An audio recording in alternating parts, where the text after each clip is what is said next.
Zahvaljujem se svima što ste se odazvali. Uz vas, naravno, najveću moju zahvalnost upućujem gradonačelniku grada Gospića, gospodinu Milanu Koliću, koji mi je omogućio i ovaj prostor u kojem jesmo sada i koji je obavijestio sve vas, jer znate već o čemu se radi, znači o jednoj takvoj situaciji koja doista je nimalo hvale vrijedna, što je izašlo u jučerašnjem ili prekjučerašnjem, nisam upućena doslovno prave detalje, koja je znači stavljena na javne medije, a koja je u smislu toga, ja bih htjela jednostavno, pokušavala sam jučer doći do doktora Dade Milnovića, pokušavala sam doći na bilo koji način do njega, ne bi li mu na nekakav način uspjela poručiti da doista, stvarno, molim vas, molim cijelu hrvatsku javnost, doktora Dadu Milnovića, da mi povjeruje da to nije istina. Cijeli taj objavljen snimak, oprostite me, malo sam uznemirena, to je razumljivo,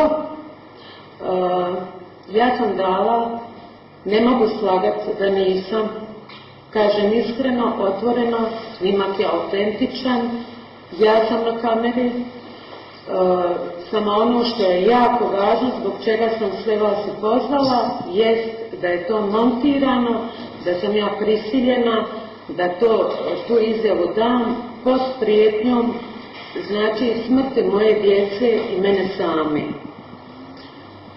Ja molim doktora Dadu Milinovića da me razumije, da me shvati zašto sam to dala,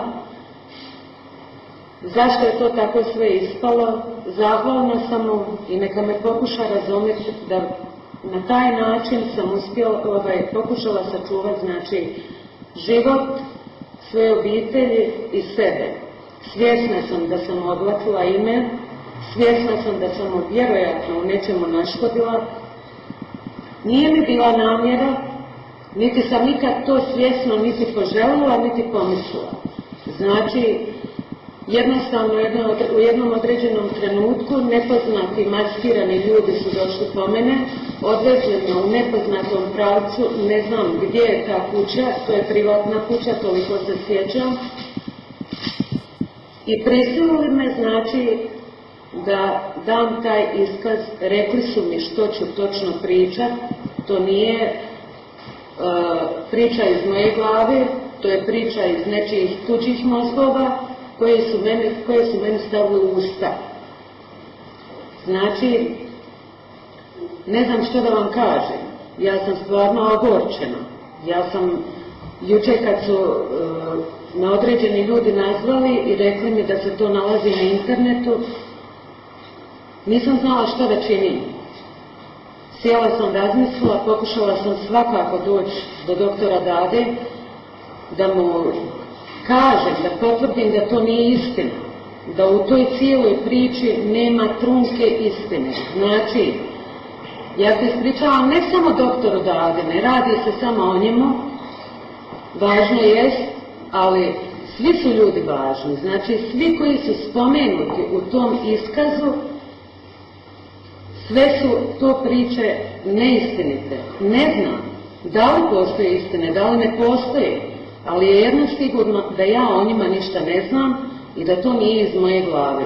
Čak nije ni prepričano od nekud, nego je čisto stavljeno meni u usta pod prisilom, još jednom ponavljam, i ucjenom za živote moje djece i mene same. Mene su čak jučer nazvali iz jedne stranke, jer ja mislim da su ovo sve predizborne spletke i patke, i iz tog razloga sam jučer dobila i poziv iz jedne stranke koja nije, znači HDZ, ponudila mi je svoju zaštitu. Ja sam kategorički odbila jer vjerujem Hrvatskoj Republici, državnim institucijama, vjerujem da sam zaštićena po toj liniji i da me ne prijeti nikakva opasnost. Znači, to sam odbila, imam i pisanu poruku kao dokaz, ne mislim, znači, govoriti javno, kome je nazvao, ne mislim vam odgovarati ni na kakva pitanja.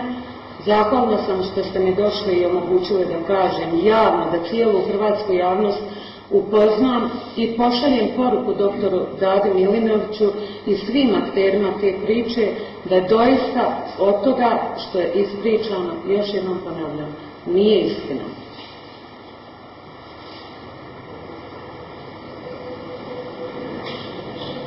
Ja sam i nakon, u stvari prije par godina, kad je u Feralu, vjerojatno je vama poznato, izašla slična bedarija, ovo je prvi put da se ja oglašavam, znači javno, da ja dajem iskaz. Prije nikad nisam reagirala jer sam smatrala da to, pošto nije istina, da to neće, da će negdje stati, da neće se ugroziti ničiji životi. Međutim, ovo što je napravljeno sada je ugrožavanje,